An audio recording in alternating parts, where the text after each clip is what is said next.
Amém, irmãos? Eu gostaria que vocês abrissem a Bíblia de vocês em João 4.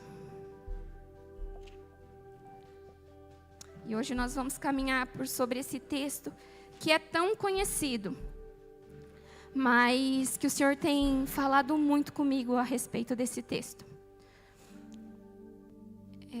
A leitura é um pouco extensa, mas eu peço para que nessa hora você dê uma ordem para a sua alma.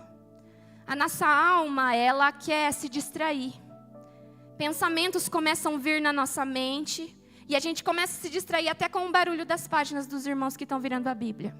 Mas dê uma ordem para a sua alma e para os seus pensamentos.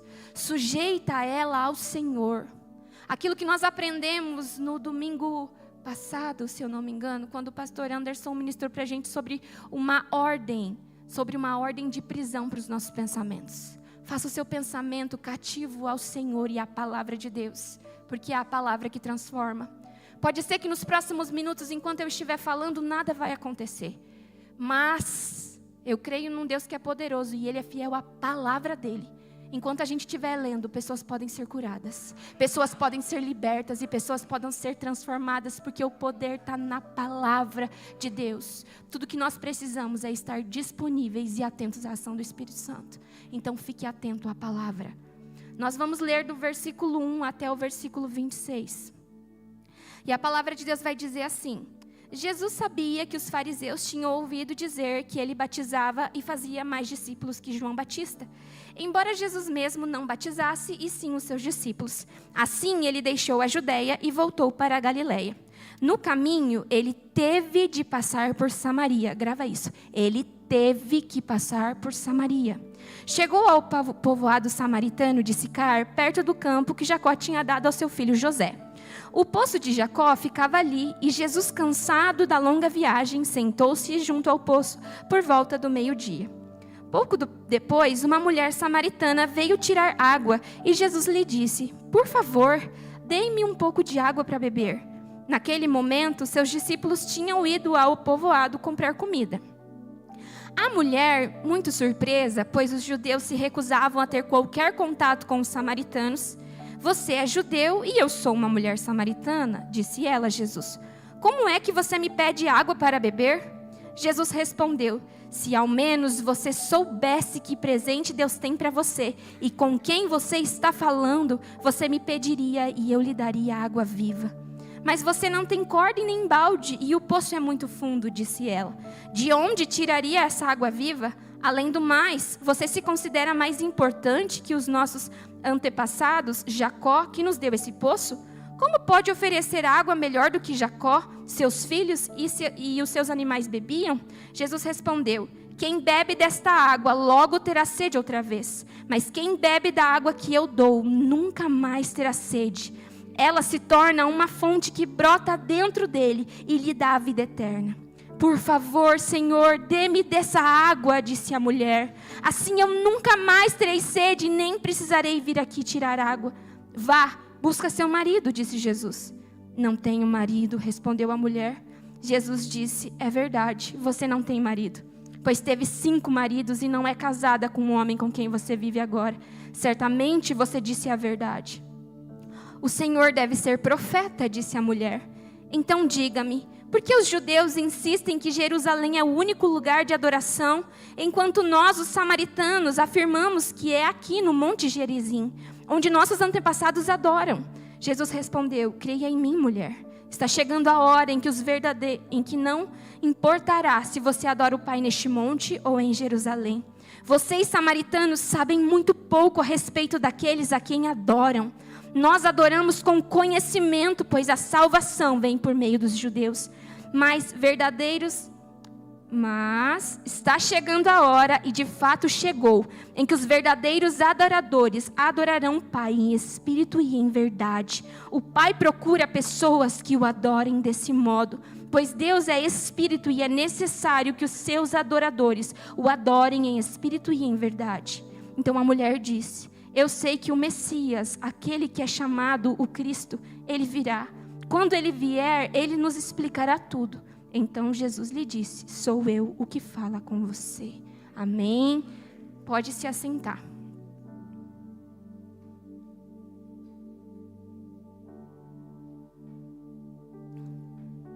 Eu tinha separado uma imagem muito interessante e eu esqueci de passar para o pessoal da mesa, mas amém. Essa passagem bíblica, esse texto é muito conhecido. Inclusive, nós temos cantado muito sobre isso. Todo mundo aqui, eu creio que já ouviu pelo menos uma vez. Se não foi no Instagram, foi aqui na igreja ou em qualquer rádio cantando Tu És. E essa música fala do encontro que essa samaritana teve com Jesus. Então, mesmo que a gente não tenha lido o texto e refletido nele, nós conhecemos um pouco da história. E ela vai começar nos contando que Jesus decide sair da Judeia e subir para a Galileia. Porque subir, quando a gente olha um mapa, a gente vai ver que embaixo está a Judeia, no meio está a Samaria e em cima está a Galileia. E passa entre a Galileia e Samaria o Rio Jordão. E aí Jesus ele decide então ir para a Galileia. Nós sabemos pela história que os samaritanos e os judeus, eles não se davam bem. Existia uma guerra, uma disputa, uma briga entre esses povos. Os samaritanos, eles eram descendentes de judeus. Mas quando houve a divisão do reino de Israel, depois que Salomão morreu, seu filho assumiu o trono, houve uma divisão no trono de Israel. O reino do norte, o reino do sul, o reino de Israel, o reino de Judá. Houve uma separação. E acontece que nessa separação, e depois quando veio o exército assírio e tomou o povo de Deus, houve uma contaminação por parte dos judeus. Eles acabaram se aliando aos povos que vieram morar ali. Então houve uma mistura de povos. E então os judeus que se mantiveram firmes à doutrina, aos ensinamentos de Moisés sobre não se aliarem aos outros povos, agora não consideram mais os samaritanos parte do povo de Deus. Eles diziam que esses samaritanos tinham se contaminado, logo eles eram impuros. Então eles não eram mais reconhecidos como povo de Deus. E aí, quando a gente começa a estudar um pouco a história, a gente vai ver que a rixa entre eles era tão grande que quando os judeus precisavam se movimentar para adorar o Senhor na época das festas, para entregar os sacrifícios, eles não passavam por território samaritano, porque eles diziam que esse território era imundo e contaminado. Nessa imagem que eu tinha trazido, vocês iriam conseguir ver que existe uma rota que eles faziam. Eles atravessavam o Rio Jordão e iam contornando o Rio Jordão para poder ir para Galileia ou para descer para a Judeia, só para evitar qualquer tipo de contato com os samaritanos. Mas aí que a gente baseado nesse conhecimento, é por isso que a palavra fala que nós precisamos meditar, que a gente começa a prestar atenção no que as Escrituras falam. Versículo 4, João vai destacar algo muito importante. Ele vai falar, Jesus teve que passar pela Samaria. Jesus precisou ir por caminho samaritano. A questão aqui é que a necessidade de Jesus nada tinha a ver com a rota. Não existia só uma rota. Existiam outros caminhos, existia uma outra rota, mas existia um propósito e uma missão que impelia Jesus a passar por Samaria. Eu não sei se vocês conseguem entender o que isso significa, mas o Senhor estava ministrando no meu coração que o fato de Jesus passar por ali é porque já existia uma história escrita a respeito daquela samaritana. Não foi um encontro ocasional, não foi uma coincidência. Jesus está no poço e ela chegar, não, existia uma história que Deus tinha escrito para ela. Deus, ainda que ela não soubesse, já havia enxergado ela. Deus estava cuidando dela e tinha enviado o filho dele para encontrar, transformar e renovar a vida daquela mulher. Não foi ocasional. Da mesma forma, como já foi falado aqui, o Espírito Santo é aquele que está gritando isso para você. Você não está aqui por acaso. O Senhor te trouxe aqui porque Ele quer ter um encontro com você. Nessa noite, essa igreja é o poço de Jacó. E Jesus já estava sentado aqui esperando por você. E mesmo que você tenha vindo para cumprir uma escala, mesmo que você tenha vindo por curiosidade, mesmo que você tenha vindo e nem sabe por que veio, por hábito, o Senhor é aquele que vai transformar, curar a sua vida nessa noite. Porque aqueles que têm um encontro com Jesus nunca mais são os mesmos. E aí, a palavra vai continuar nos dizendo que Jesus sobe com os seus discípulos, e aí passando por esse território samaritano, ele vai sentar ali no poço de Jacó, que ficava na cidade de Sicar. E os seus discípulos, eles vão para o povoado para buscar comida. E Jesus fica ali sentado, e a palavra vai dizer que é perto da hora sexta ou meio-dia para nós. E aí Jesus, ele vai ao longe enxergar uma mulher vindo. Eu não sei como vocês leem a Bíblia, mas eu amo ler. Então todas as vezes que eu leio algo, é como se criasse um filme na minha cabeça. Eu começo a enxergar as cenas, a imaginar as cenas. Então eu imagino Jesus sentado, e eu imagino que lá era um pouco elevado o lugar onde Jesus estava, onde ficava o poço. Então ele conseguia ver aquela mulher vindo. E eu imagino um olhar de compaixão. Existia também uma ansiedade santa em Jesus, no sentido de que, finalmente, eu vou ter um encontro com ela. Jesus, ele anseia ter um encontro conosco, sabia? Ele é soberano, ele é Deus. Mas ele se fez homem pecador. Ele não pecou, mas se fez homem pecador como nós. Ele se fez maldito para poder ter um encontro conosco e nos realiançar com Deus. Deus é o maior interessado em nos encontrar. A palavra vai dizer que Ele nos amou primeiro. Por isso que agora a gente tem a oportunidade de amá-lo. Jesus estava ansioso por encontrar aquela mulher. Então Ele estava olhando para ela vindo ao longe, com misericórdia, com compaixão e com bondade. E eu imagino em contrapartida daquela mulher vindo, eu penso que, como era um hábito das mulheres sempre tirar água do poço, ela já tinha feito tantas vezes aquele trajeto que ela poderia fazer de olho fechado. Então eu imagino ela olhando para os próprios pés, com o olhar perdido, pensando talvez nas circunstâncias que ela estava vivendo, nos afazeres que ela tinha, nas dores, nas perdas. Pensando, meu Deus, tanta coisa está acontecendo, eu estou tão cansada. Ou talvez ela estava andando de cabeça baixa para poder evitar os olhares de desprezo e os olhares de rejeição e curiosidade que haviam sobre ela. E nós vamos entender o porquê.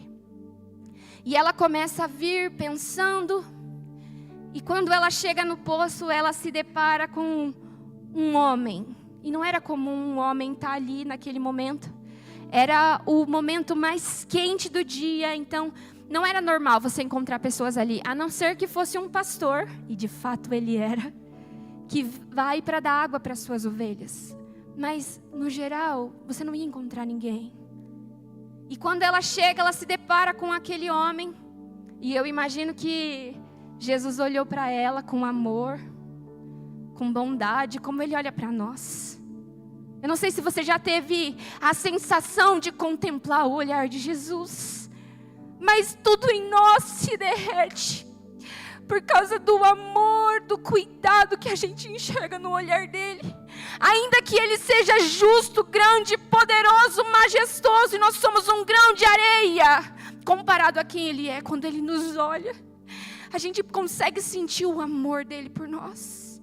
E eu imagino que quando ela viu ele olhando para ela daquele jeito, ela deve ter ficado tímida. Talvez ela nunca tivesse recebido um olhar de amor, e ela nunca receberia como o de Cristo. E aí ela pegou um instrumento dela, que era o balde, a corda, e quando ela foi tirar a água, ela ouviu uma voz suave, bondosa, mas também que carregava uma autoridade, e vai dizer: por favor, me dá um pouco de água.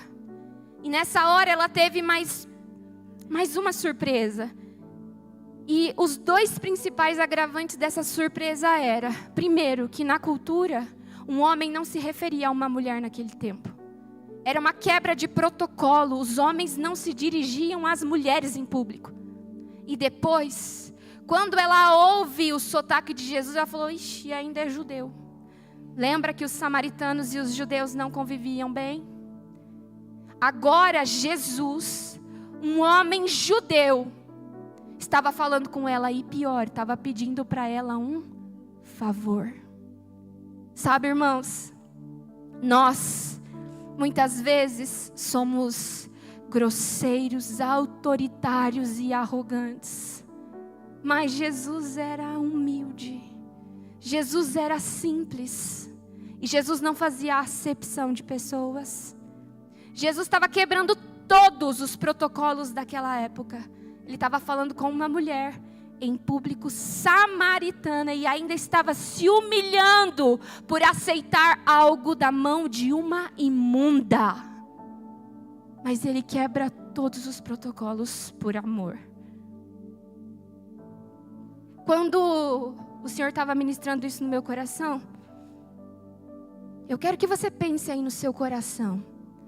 Ele falou para mim, quando eu pedi água para aquela mulher samaritana, aos olhos das pessoas, a gente não conhece a história, por isso que essas verdades, elas não entram tão profundamente no nosso ser.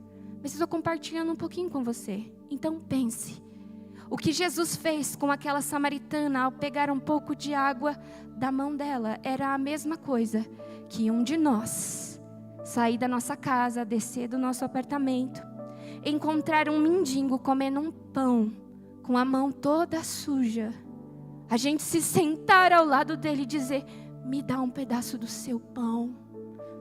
Quantos de nós faria isso?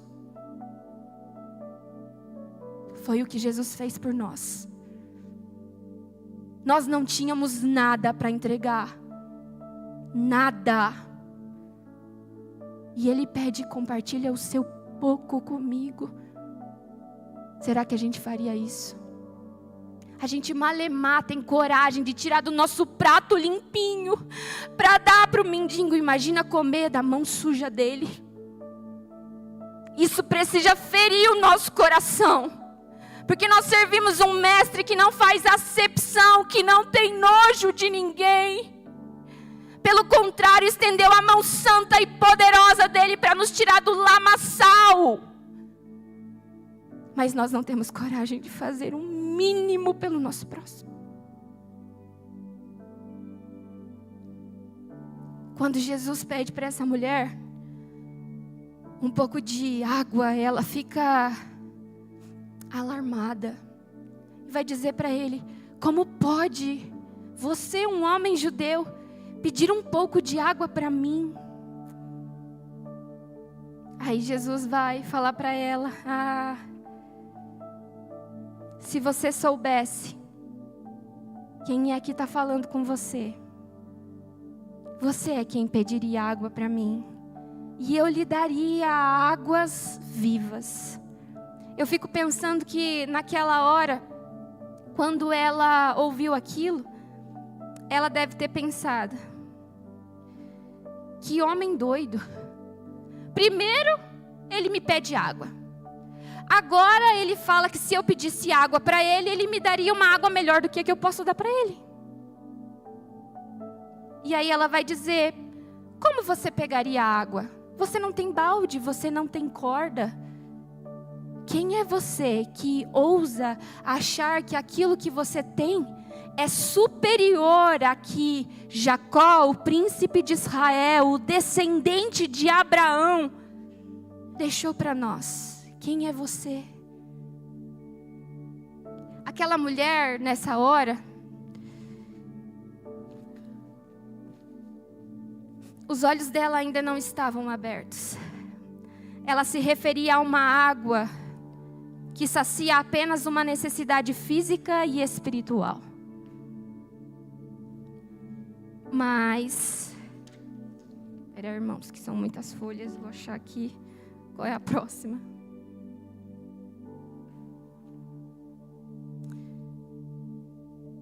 Isso. E aí Jesus, então, ele vai começar a encaminhar ela para o que ele realmente estava oferecendo para aquela mulher. Jesus vai responder: quem beber dessa água vai voltar a ter sede, mas aquele que beber da água que eu der nunca mais terá sede. Pelo contrário, a água que eu lhe der vai se tornar uma fonte em você, a jorrar para a eternidade. Jesus não estava falando para ela sobre algo que era natural, algo que ia satisfazer a necessidade física dela.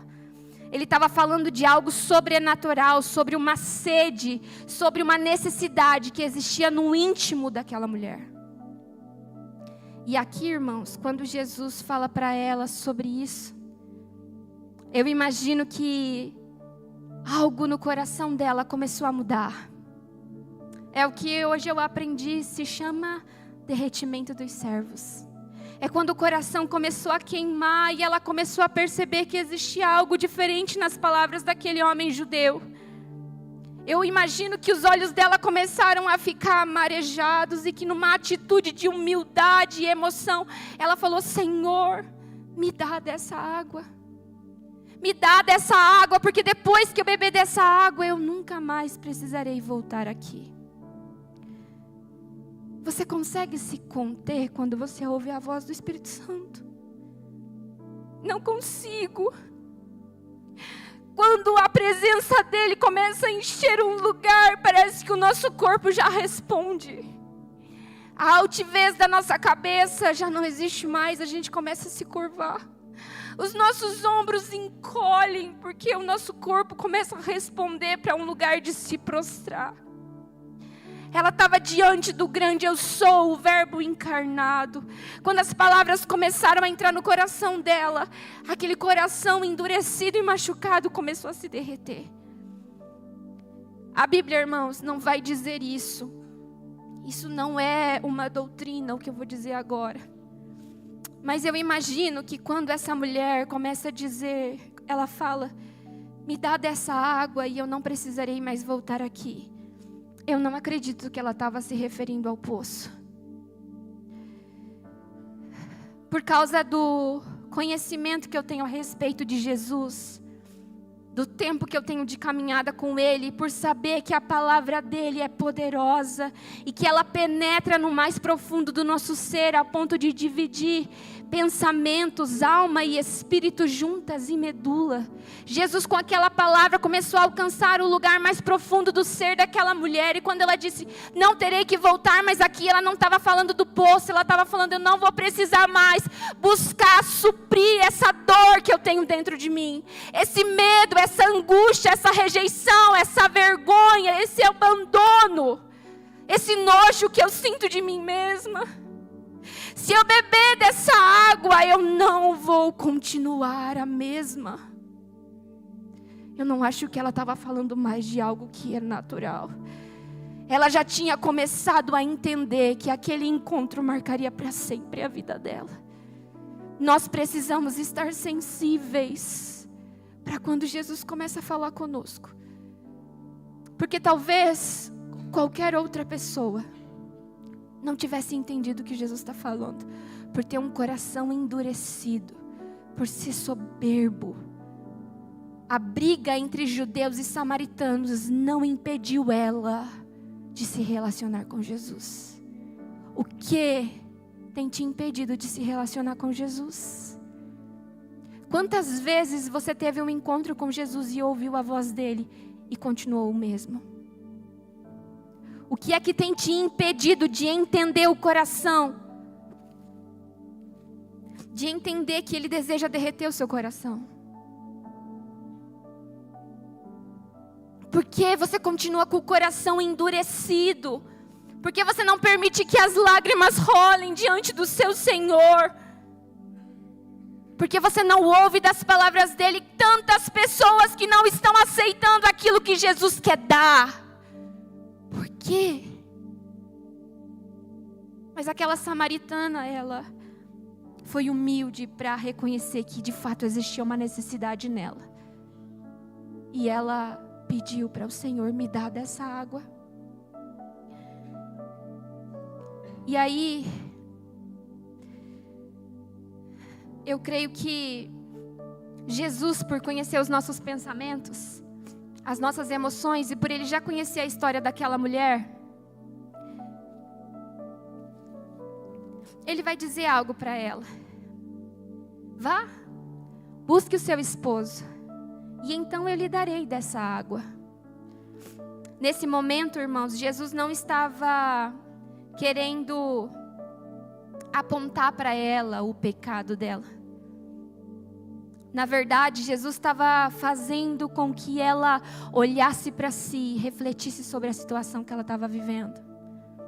Nesse momento, Jesus vai apontar para a real necessidade dela e fazer ela enxergar o que ela estava vivendo. Eu penso que quando ela ouviu isso, ela encolheu os ombros com vergonha, abaixou a cabeça e confessou: não tenho marido. E Jesus vai dizer: é verdade, você não tem marido. Você já teve 5 e agora você está vivendo com um que não é seu marido. E ele não queria constranger ela, não queria fazer com que ela se envergonhasse, se sentisse indigna. Pelo contrário, ele queria curar ela. Irmãos, para a gente ser curado, a gente precisa enfrentar a nossa ferida.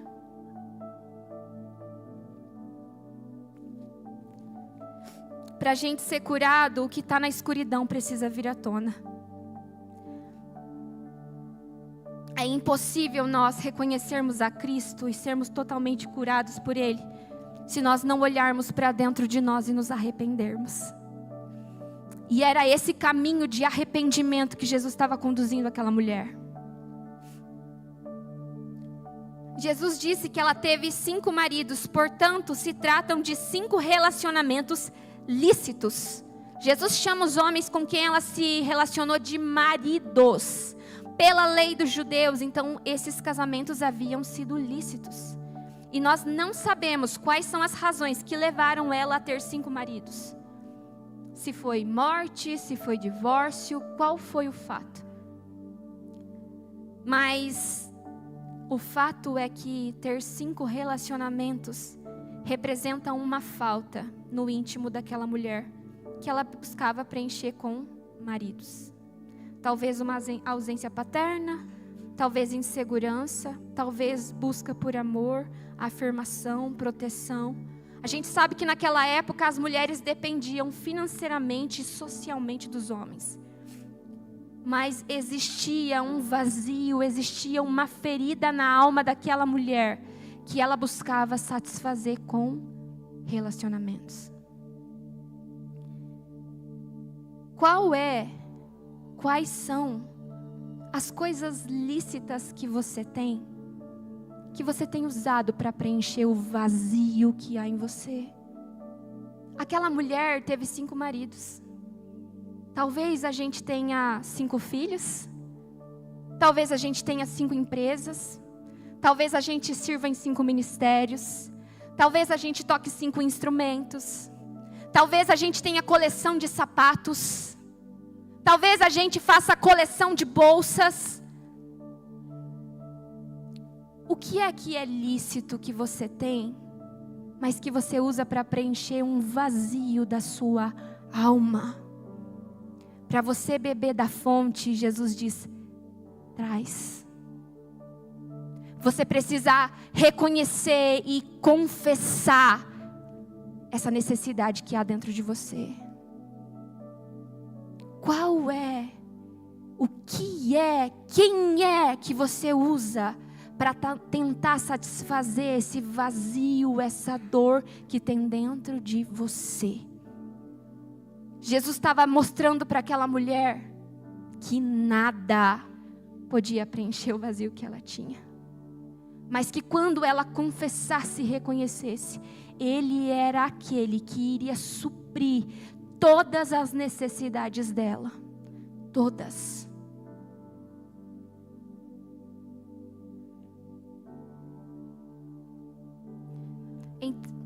Peraí, irmãos. Eu acho que é aqui. E não existe nada que a gente possa fazer para merecer o dom de Deus, Jesus Cristo, e a salvação que Ele nos oferece. Ele convida todos para beber da fonte. Mas existe um preço a ser pago para seguir Jesus. é pela graça, mas não é de graça. Não é com uma moeda, dinheiro. Irmãos, a gente não compra Jesus com a nossa oferta e com o nosso dízimo. A gente não compra Jesus com as nossas performances. Cantar bem, tocar bem, pregar bem, dançar bem, limpar bem a igreja, cozinhar bem. Nada disso compra Jesus Cristo. Nada. As nossas habilidades humanas não compram Cristo. Nós só conseguimos seguir a Cristo mediante a fé e a obediência através de uma entrega sincera e completa. E Jesus estava convidando essa mulher a ocupar esse lugar. Então ela vai dizer para Jesus: eu creio que o Senhor é um profeta. Você é especial, homem judeu. Jesus vai receber daquela mulher uma declaração impressionante. Se vocês já leram os evangelhos, vocês vão ver que Jesus vai receber diversas declarações sobre o que as pessoas diziam que ele era. Vão dizer que ele era um samaritano endemoniado, João 8,48. Vão dizer que ele expulsava demônios por Beelzebu, Mateus 12,24. Vão dizer que ele era um comilão e beberrão, amigo de pecadores, em Mateus 11,19. Os seus, aqueles para quem ele tinha vindo, os judeus, não conseguiam reconhecer quem Jesus era. Mas aquela samaritana, ela foi capaz de reconhecer quem ele era e o que ele carregava. E ela vai chamar ele de profeta. E aí o Senhor começou a perguntar para mim. E Ele está perguntando para você. Quantos encontros você já teve com Jesus?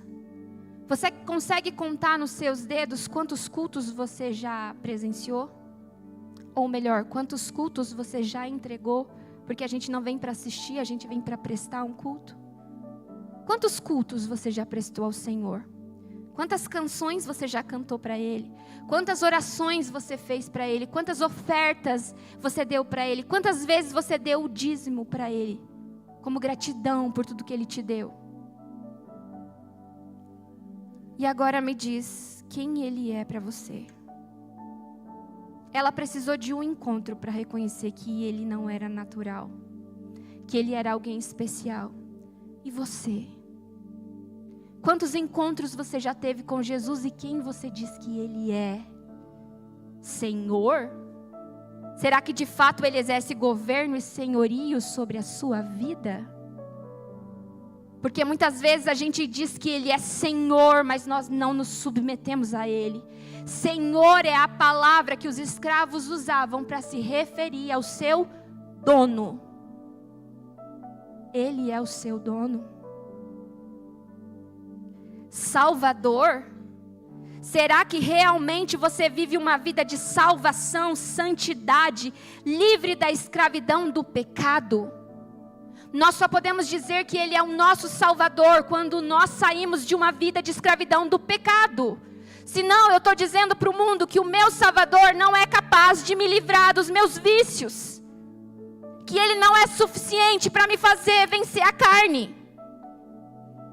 Quem você diz que Ele é? Mestre? Quais ensinos que Ele te deu que você obedece, que você segue, que você pratica e que você está incutindo nos seus filhos? É muito bonito chamar Ele de mestre nas orações, mas de fato Ele é seu mestre? É dele que você está aprendendo? Ou é do TikTok, da blogueira, imitando homens? Ele é de fato o seu mestre? Amado, qual é a medida que você tem usado para poder dizer que você o ama? Porque para Ele é a obediência. Se nós não somos obedientes, nós não podemos dizer que o amamos. Quem nós dizemos que Ele é? Porque aquilo que nós dizemos precisa vir acompanhado das nossas atitudes. E então ela vai continuar dizendo: me diga, aonde é que eu devo adorar? Os judeus insistem em dizer que é em Jerusalém. Os nossos pais dizem que é aqui nesse monte Gerazim ou Gerizim, aonde é que eu devo adorar? Irmãos, eu já tinha lido tantas vezes esse texto, e eu nunca tinha me perguntado, por que ela pula de quando o Senhor fala para ela que ela precisa se arrepender, e ela pula para essa pergunta? Porque a gente lê e parece que ela quebra o diálogo com essa pergunta. E aí eu comecei a perguntar para Deus, falei, Senhor, por que ela te fez essa pergunta? E aí 2 coisas me vieram à mente. Primeiro, que quando Jesus vai expor para ela que ela teve 5 casamentos, e que agora ela estava vivendo com um homem que não era o marido dela, então Jesus vai apresentar para ela o pecado, não com o objetivo de condenar, mas de perdoar e restaurar. Ela poderia ter tentado com essa pergunta justificar o pecado dela. Porque daí ela poderia dizer, né, parafraseando a pergunta que ela fez, olha, profeta judeu, eu pequei. De fato, eu tive vários maridos e agora estou vivendo com um que não é meu marido. Mas é que eu não consegui abandonar essa vida, ninguém me ajudou. Eu não sei como ter um relacionamento com Deus, afinal, cada um fala uma coisa. Como que é que eu vou adorar esse Deus? Se uns dizem que é para adorar aqui, outros dizem que é para adorar lá. Cada um tem uma regra, cada um tem um protocolo. Eu não sei como adorá-lo. É por isso que eu pequei. 90% das respostas que a gente ouve em um gabinete pastoral é essa a primeira opção. As pessoas terceirizam o pecado delas. Vou ser sincero para vocês. Eles que viraram os olhos de noite, para meio entendedor isso basta. Eles que escolheram usar roupa curta, eles que escolheram se embebedar, eles que escolheram usar droga, eles que escolheram apostar, eles que escolheram fazer aliança com quem Deus falou para não fazer, eles que escolheram não ler a Bíblia, não ser fiel no casamento, dormir com o namorado. E aí depois eles dizem, ai, mas a culpa não é minha. A culpa é do meu antigo pastor, porque ele não ensinava a palavra igual o pastor Takemi. Na outra igreja não tinha discipulado. Na outra igreja não tinha um louvor igual esse. Na outra igreja, não, o problema é meu pai. O meu pai não era da igreja. Eu não tive a mesma oportunidade que fulano e ciclano, porque o meu pai, a minha mãe, a gente sempre terceiriza a culpa das nossas atitudes. Nós nunca somos responsáveis por aquilo que a gente escolhe ser e fazer. Mas chegou a hora da gente ser maduro, irmãos. Chegou a hora da gente virar adulto e bater no peito e falar, pequei, errei, a culpa é minha, a Bíblia está aí. Milhões de aplicativos, diversas funções. Ah, eu sou analfabeto. Agora dá para você escutar. Então para de terceirizar o seu pecado. Irmãos, na porta do inferno não vai dar para dizer que a culpa é do capeta, tá? Sinto lhe dizer, não vai dar. Ele vai falar, eu não. Não fui eu não, você fez porque você quis. Você transou porque você quis. Você bebeu porque você quis. Você roubou seu pai porque você quis. Você falou mal do seu irmão porque você é fofoqueira. Você não ensinou seu filho porque você é preguiçosa. E agora ele vai morar no inferno comigo para sempre. A culpa não é minha, você escolheu. É isso que Satanás vai falar. Então para de terceirizar o seu pecado. Eu não acredito que essa tenha sido por essa razão que essa mulher tenha falado isso.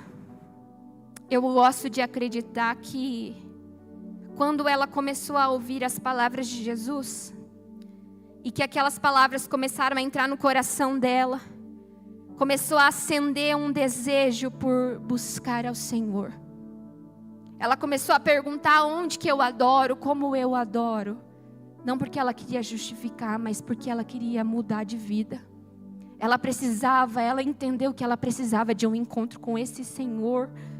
Ela precisava encontrar esse Deus que levou até ela, aquele homem maravilhoso, aquele judeu, que tratou ela com tanto amor e dignidade.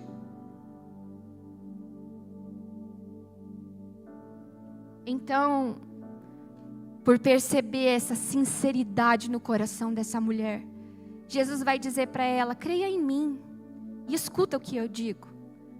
Escuta o que eu digo. Jesus estava dizendo para ela: guarda as minhas palavras. Guarda aquilo que eu vou te dizer agora. Escreve na tábua do teu coração. Vem a hora, e ela já chegou, em que os verdadeiros adoradores adorarão em espírito e em verdade. Não importa se é aqui ou se é lá. Sabe qual é o seu problema? Ele vai dizer para ela. O problema de vocês, samaritanos. Sabe o que está entulhando os seus poços e impedindo que o rio de águas vivas flua em vocês? Não são os judeus. Não é a briga com os judeus. O que está entulhando os poços de vocês é que vocês conhecem pouco aquele que adoram. Jesus disse para ela: o problema é que vocês conhecem pouco aquele a quem adoram. E você?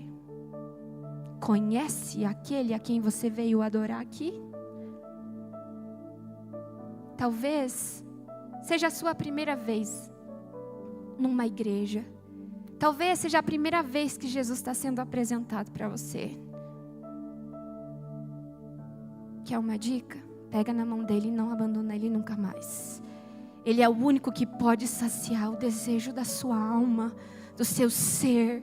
Quando você tocar nas mãos de Jesus, nenhuma outra pode provocar a sensação que é o toque do Espírito Santo. É um sentimento de proteção, de amor, mas também é um sentimento que faz com que a gente comece a se prostrar e falar: tem uma coisa acontecendo. O meu coração começou a queimar, existe algo fluindo de dentro de mim. Porque Jesus começa a gerar em nós essa fonte. Uma fonte que estava entulhada, ele começa a limpar e começa a brotar água nova, água viva. Agora, e você? Você, irmão, que já teve encontro com Jesus. E ele está falando: vocês adoram pouco aquele, vocês conhecem pouco aquele que adoram.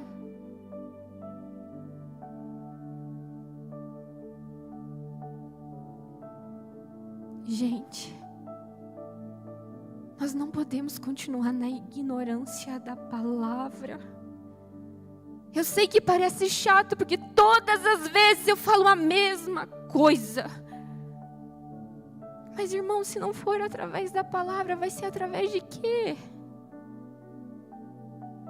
Eu não tenho sobre o que cantar se eu não conhecer a palavra.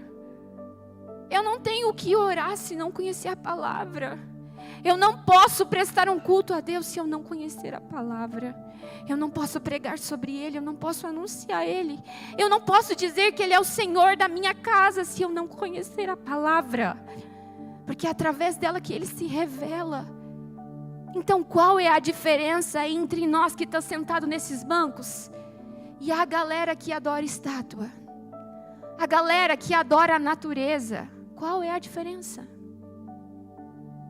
Nenhuma. Porque para a gente, ele é uma estátua invisível. Porque não tem interação com ele. Ele só é uma estátua invisível. Porque não tem interação, não tem intimidade, não tem nada. Então a gente precisa parar de nos enganar.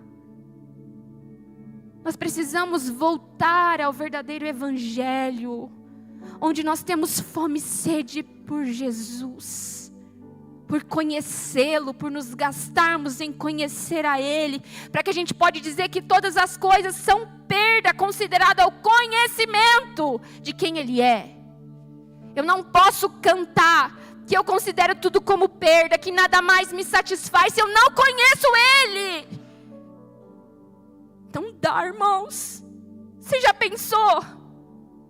Alguém que não te conhece começar a te elogiar na frente de um monte de pessoas e falar coisas que viveu com você, sendo que você nem sabe quem ele é? Como você se sentiria? Eu me sentiria envergonhada. Eu me sentiria usada. Aquela pessoa está me usando para se promover, dizendo que viveu coisas comigo que não viveu. E é isso que nós fazemos quando nós pregamos e cantamos sobre um Deus que a gente não conhece. A gente está usando a glória dele para nos promover.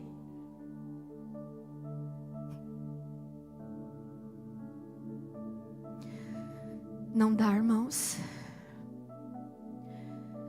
Muitas vezes, pela nossa preocupação com a adoração exterior, nós negligenciamos o verdadeiro motivo da adoração, que é Deus. Quantas vezes a gente vem para a igreja para adorar, preocupado com a roupa, com os filhos, com o marido, com o dízimo, com a oferta, com a escala, e a gente serve a todo mundo, menos a Deus. A gente se preocupa tanto com a nossa adoração exterior. Se as pessoas notaram a minha adoração, se as pessoas notaram o tom da minha voz, se as pessoas notaram a minha roupa, se as pessoas notaram a minha dança, se as pessoas notaram a minha oração na intercessão, que a gente negligencia o principal, o alvo da adoração, que é Deus. Aquela samaritana e os samaritanos estavam preocupados com o lugar, com a tradição, com os rituais, com o horário, com os protocolos. E Jesus vai dizer para eles que o problema está na falta de conhecimento e, consequentemente, da intimidade. Jesus ensinou para aquela mulher que a verdadeira adoração, ela nasce de um verdadeiro adorador. Deus não está buscando glória e ofertas que a gente pode entregar para Ele, porque tudo já é dele. Ele não precisa da nossa honra, Ele não precisa da nossa glória, Ele não precisa do nosso dinheiro, Ele não precisa da nossa canção.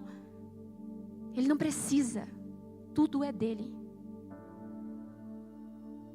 O que o Pai busca são adoradores verdadeiros.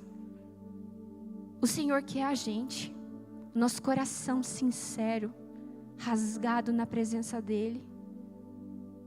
Sabe, irmãos, é muito possível Deus receber a nossa adoração sem receber o nosso coração. Isaías 29:13 vai dizer: o Senhor diz, outras versões vai dizer, o Eterno diz: esse povo se aproxima de mim com a boca e me honra com os lábios, mas o seu coração está longe de mim. A adoração que me prestam só é feita de regras ensinadas por homens. É possível Ele receber a adoração sem ter o nosso coração. Toma cuidado. Às vezes a gente sai daqui com o peito inflado, achando que entregou uma adoração. Mas na verdade são apenas ruídos. Lágrimas falsas e mentirosas. Gritos ensaiados. Músicas decoradas. Instrumentos até afinados. Palavras aleluiadas. Mas nosso coração está longe de Deus. Para Ele isso se chama adoração inútil. Porque Ele não quer adoração, Ele quer o adorador. O adorador faz porque é, não porque precisa. Jesus vai citar esse texto de Isaías 29:13, quando Ele vai confrontar a conduta dos fariseus.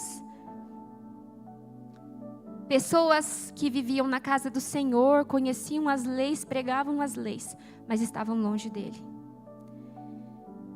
Então Jesus, eu imagino que enquanto Ele falava essas coisas, Ele queria dizer para aquela mulher sedenta: vocês olham a aparência, mas meu Pai não se impressiona com as aparências. A única coisa que alegra o coração dEle é uma adoração genuína e sincera de coração. Samaritana, eu sou o Messias. Eu vim para trazer perdão e salvação para todo aquele que estiver com o coração aberto e disposto a me receber.